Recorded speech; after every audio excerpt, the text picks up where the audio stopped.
Dobrý den, vážení diváci, a určitě jste viděli, co budu hodnotit. Gears of War, jde se na to. Gears of War 1, to dám na S. Gears of War 1 byla pecka. Jo. Mně se mi líbil, jak byl ten příběh nejdelší a jak tam prostě je ta věznice. Jak tam prostě je ten Marcus Phoenix ve věznici a jak ho osvobodí dom, to je naprosto pecka. A Gears of War je za mě nejlepší z celé ságy. Je to můj oblíbený Gears of War, který jsem hrál. A hlavní hrozba tam byly ti lokusti a tak. Jo. A chodili jste po městě, prostě zabili jste ty lokusty a tak, a to město bylo celkově úplně opuštěné. Jo, tak to je můj oblíbený Gears of War. Je tady jednička, tam teda jednička, dvojka. Dvojka taky můj oblíbený díl, bylo to delší než jednička. Jednička byla jakože nejdelší, ale ta dvojka byla delší. O něco kratší, jo. Dvojka taky stejná funkčnost, jo. A vypadá popravdě stejně jak jednička, jo. A taky tam bylo samé, tam se krylo jak v jedničce a tak, jo. Ta dvojka byla stejná jak jednička. Příběh taky beru oblíbený jako v jedničce. A dvojka je za mě nejlepší. No, nejlepší jak jednička. Teďka tady máme Gears of War 3. Gears of War 3. To je veteran. To je nejlepší díl z celé trilogie. Protože ta hra měla za mě delší ten příběh jako ve dvojce. Ale jak jsem to hrál, tak jsem to hodnotil jako nejlepší hra na Xbox 360. To byla úplně pecková hra za mě. A jak jsem to hrál, tak tam prostě je ten dom. Tam je prostě ten dom, jak tam prostě obětuje ten život, to bylo úplně emocionální. A jak tam prostě i ten Marcus Phoenix přijde o svého tátu, jo. Jak tam prostě přijde a jak ten Marcus Phoenix tam bude řešit, že bude chtít, aby ti lokusti prostě vyvinuli a tak, jo. Protože ti lokusti oni zabírají jako tu půlku lidstva, jo.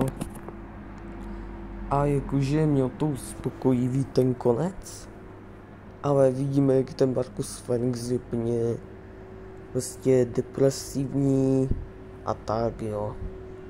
Ale bylo mi úplně líto to Marcuse Phoenixe. Ale trojka se zapsala jako nejlepší hra na Xbox 360. I tam byl nejlepší ten online, jo. Jedničce byl taky nejlepší online. Ta trojka byla úplně pecková, to je největší veterán. A ta trojka to ukončila ten horor těch lokustů. Což je jakože bezva. A teďka tady je Gears of War Judgment. To bych mohl dát na Bčko. Gears of War Judgment měl úplně stejné funkce, mohli jste se tam krýt, ale nebylo to až tak nejlepší jak ta trojka, jo. Ono to skoro vůbec skoro nic nepřineslo. Jo, to je ještě před jedničkou momentálně. a jakože tam hrajete za Birda, jakože za ostatní postavy, jo. A jakože ta hra,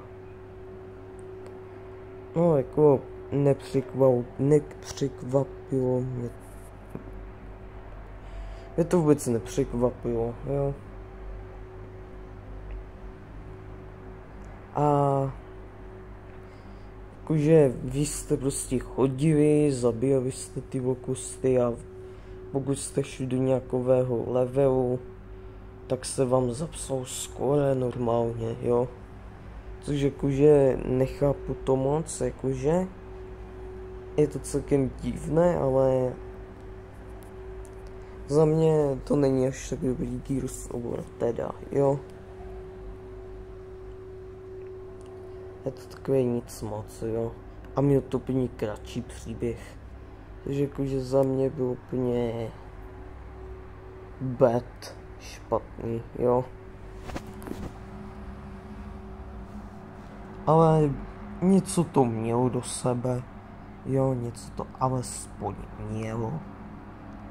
No a teďka tady máme Gears of War 4. To bych dal možná...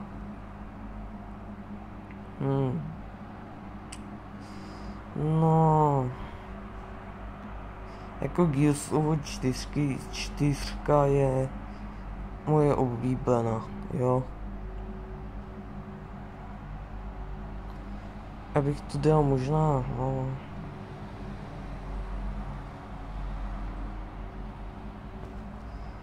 No dáme to na C-čko. Gears of War 4 možná... Jako Gears of War 4 mě jakože šíleně bavila, jo. Ale měl to zase ten kratší příběh, jo. Tam jste hráli za toho syna Markuse Fenixe, jo. A jakože... Tu 4 mám jakože oblíbenou, jo.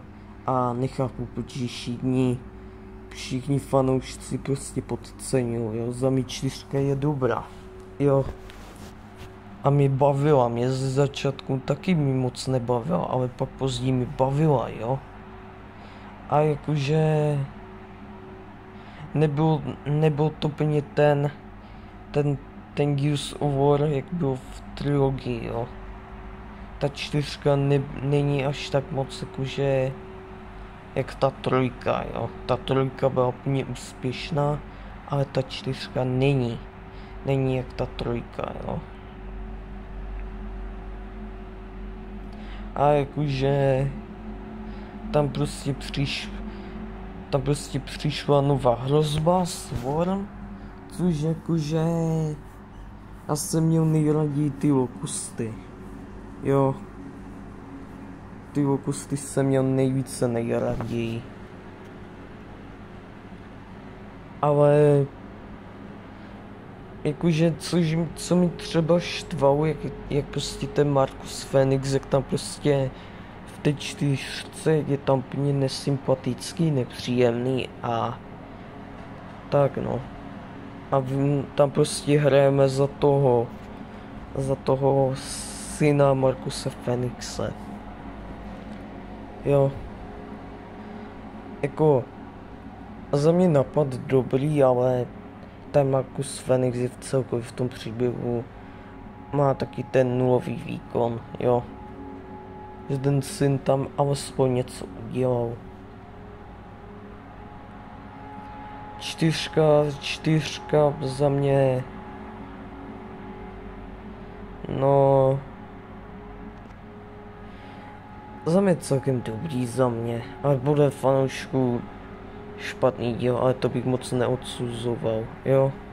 4 alespoň něco do sebe mělo. No a tady máme 5. Ty vogo. No tak to F-ko.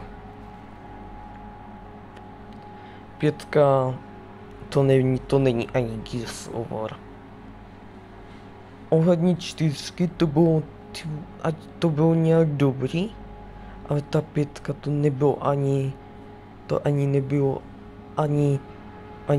střílečka, to bylo, kdyby ty logoví vývojáři se snažili udělat nějaké RPG, ale jim se to moc nepovedlo, jo. Ale ta hra, to byla taková blbost, jo. To byla největší kravina. A nej to můj oblíbený Gears, jo. Ta 5 je úplně, to je takové RPG, ale vývojářům se to moc nepovedlo, jo. Tam se prostě dělali taky nějaké mise vedlejší a tak, jo. A podle mě to je tak udělané tak stupidně, jo. A příběh tam je taky úplně kratší. A ta funkčnost, jo, že prostě jezdíte po poušti, jo, to bylo to ani nebylo Gears of War. Nebylo, jo. A tom Markuse Fenixe jsme taky moc neviděli. Jo, ta 5 to bylo tak stupidní a není to za mě úplně ten pravý Gears of War, jo. Tam byl taky vysvětlený ten lore těch lokustů a nebylo to vůbec ani ono, jo. To není můj oblíbený Gears of War, to je spíš nějaké RPGčko. No nic. Tak. To je vše. A kdybych to tak zhodnotil, tak můj oblíbený Gears of War je 1, 2 a i ta 3. Ta 4 míň, ale je to můj oblíbený Gears of War. Tak, a to je konec. Tak. Doufám, že jste si to mé video užili. Tak. Nashledanou diváci.